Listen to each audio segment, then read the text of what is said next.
നമ്മുടെ നാട്ടിൽ സുഹൃത്തുക്കളോ ബന്ധുക്കളോ തമ്മിൽ പരസ്പരം വാഹനങ്ങൾ കൈമാറി ഉപയോഗിക്കുന്നത് തികച്ചും സാധാരണമായ ഒരു കാര്യമാണ്. അടിയന്തര സാഹചര്യങ്ങളിലോ ദൂരയാത്രകളിലോ സ്വന്തം വണ്ടി ലഭ്യമല്ലാത്ത അവസരങ്ങളിലോ പ്രിയപ്പെട്ടവരുടെ വാഹനം കടം വാങ്ങാൻ നമ്മൾ മടിക്കാറില്ല. എന്നാൽ ഇത്തരം സാഹചര്യങ്ങളിൽ ഡ്രൈവിംഗ് ലൈസൻസും ഇൻഷുറൻസും ഉൾപ്പെടെയുള്ള രേഖകൾ കയ്യിലുണ്ടെങ്കിലും പലരും ശ്രദ്ധിക്കാതെ പോകുന്ന ഒരു പ്രധാന നിയമവശമുണ്ട്.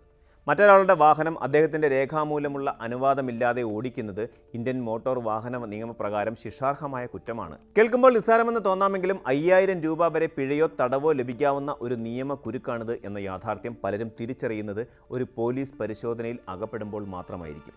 മോട്ടോർ വാഹന നിയമത്തിലെ സെക്ഷൻ 197 എന്ന വകുപ്പാണ് ഈ വിഷയത്തിൽ നിർണായകമാകുന്നത്. അധികാരമില്ലാതെ ഒരു വാഹനം കൊണ്ടുപോകുന്നത് തടയുക എന്ന ലക്ഷ്യത്തോടെയാണ് ഈ നിയമം വിഭാവനം ചെയ്തിരിക്കുന്നത്. ഒരു വ്യക്തി മറ്റൊരു വ്യക്തിയുടെ വാഹനം ഉടമയുടെ അനുമതിയില്ലാതെ കൈക്കലാക്കുകയും അത് പൊതുനിരത്തിലൂടെ ഓടിക്കുകയും ചെയ്യുന്നത് ഈ നിയമപ്രകാരം കുറ്റകരമാണ്. ഇവിടെ അനുമതി എന്നത് വെറും വാക്കാൽ പറഞ്ഞ ഒന്നല്ല, മറിച്ച് നിയമപരമായി തെളിയിക്കാവുന്ന ഒരു രേഖയായിരിക്കണം എന്നതാണ് കാതലായ വശം. പ്രത്യേകിച്ച് ദൂരയാത്രകളിലും സംസ്ഥാന അതിർത്തികൾ കടന്നുള്ള യാത്രകളിലും വാഹന പരിശോധന നടത്തുന്ന ഉദ്യോഗസ്ഥർക്ക് വാഹനം മോഷ്ടിച്ചതല്ലെന്നും ഉടമയുടെ അറിവോടെയാണ് ഇത് കൊണ്ടുപോകുന്നതെന്നും ഉറപ്പുവരുത്തേണ്ടതുണ്ട്.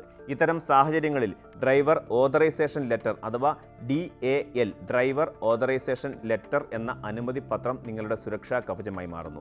എന്താണ് യഥാർത്ഥത്തിൽ ഈ ഡ്രൈവർ ഓതറൈസേഷൻ ലെറ്റർ എന്ന് പരിശോധിക്കേണ്ടതുണ്ട്.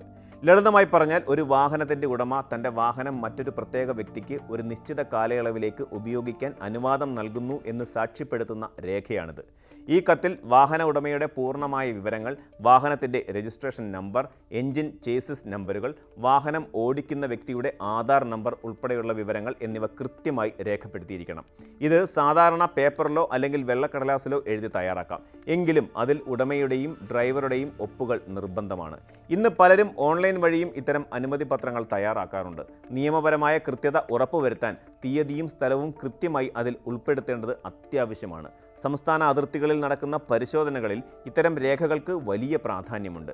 കേരളത്തിൽ നിന്ന് കർണാടകയിലേക്കോ തമിഴ്നാട്ടിലേക്കോ മറ്റൊരു വ്യക്തിയുടെ വാഹനവുമായി പോകുമ്പോൾ മോട്ടോർ വാഹന വകുപ്പ് ഉദ്യോഗസ്ഥർ ഈ രേഖ ആവശ്യപ്പെടാൻ സാധ്യത വളരെ കൂടുതലാണ്. ലഹരിക്കടത്ത്, വാഹനമോഷണം തുടങ്ങിയ കുറ്റകൃത്യങ്ങൾ വർദ്ധിച്ചു വരുന്ന സാഹചര്യത്തിൽ പോലീസ് പരിശോധനകൾ കൂടുതൽ കർശനമാക്കിയിട്ടുണ്ട്. നിങ്ങൾ ഒരു സുഹൃത്തിൻ്റെ വണ്ടിയിലാണ് യാത്ര ചെയ്യുന്നതെങ്കിൽ പോലീസിന് ആ വാഹനം ഉടമയിൽ നിന്ന് മോഷ്ടിച്ചതാണോ എന്ന് പെട്ടെന്ന് തിരിച്ചറിയാൻ കഴിയില്ല. ഉടമയെ ഫോണിൽ വിളിച്ച് കിട്ടിയില്ലെങ്കിലോ മറ്റോ ഉണ്ടാകുന്ന സങ്കീർണതകൾ ഒഴിവാക്കാൻ കയ്യിലുള്ള ഒരു അനുമതി പത്രം വലിയ സഹായകരമാകും. പലപ്പോഴും വാഹനാപകടങ്ങൾ സംഭവിക്കുമ്പോഴാണ് ഈ നിയമത്തിൻ്റെ ഗൗരവം പൂർണ്ണമായി ബോധ്യപ്പെടുക. മറ്റൊരു വ്യക്തിയുടെ വാഹനം ഓടിക്കുമ്പോൾ ഒരു അപകടം സംഭവിക്കുകയും അതിൽ ഇൻഷുറൻസ് ക്ലെയിം ചെയ്യേണ്ടി വരികയും ചെയ്താൽ ഡ്രൈവർക്ക് വാഹനം ഓടിക്കാൻ നിയമപരമായി അനുമതി ഉണ്ടായിരുന്നു എന്ന് തെളിയിക്കേണ്ടി വരും. ഉടമയുടെ സമ്മതപത്രം ഇല്ലെങ്കിൽ ഇൻഷുറൻസ് കമ്പനികൾ പലപ്പോഴും നഷ്ടപരിഹാരം നൽകാൻ വിമുഖത കാണിക്കാറുണ്ട്.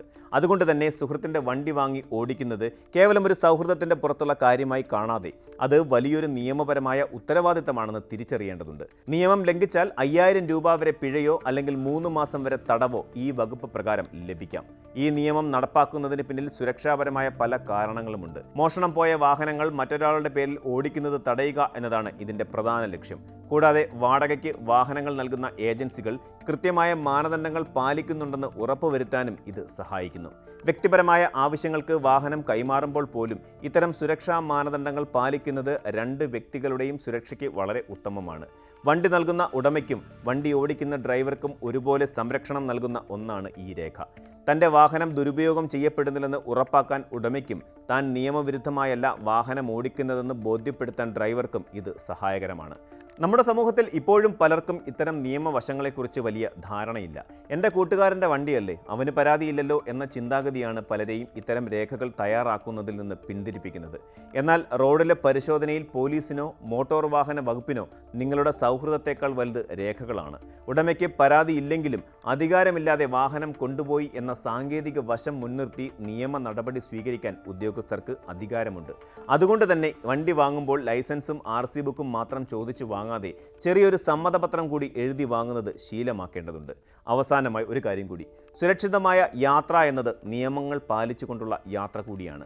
മോട്ടോർ വാഹന വകുപ്പിന്റെ നിർദ്ദേശങ്ങൾ പാലിക്കുന്നത് പിഴ ഒഴിവാക്കാൻ മാത്രമല്ല, മറിച്ച് അനാവശ്യമായ നിയമ കുരുക്കുകളിൽ നിന്ന് നമ്മയും നമ്മുടെ പ്രിയപ്പെട്ടവരെയും സംരക്ഷിക്കാനുമാണ്. ഇനി മുതൽ സുഹൃത്തിൻ്റെയോ ബന്ധുവിൻ്റെയോ വാഹനം ഉപയോഗിക്കുമ്പോൾ ഡ്രൈവർ ഓതറൈസേഷൻ ലെറ്റർ കൂടി കരുതാൻ ശ്രദ്ധിക്കുക.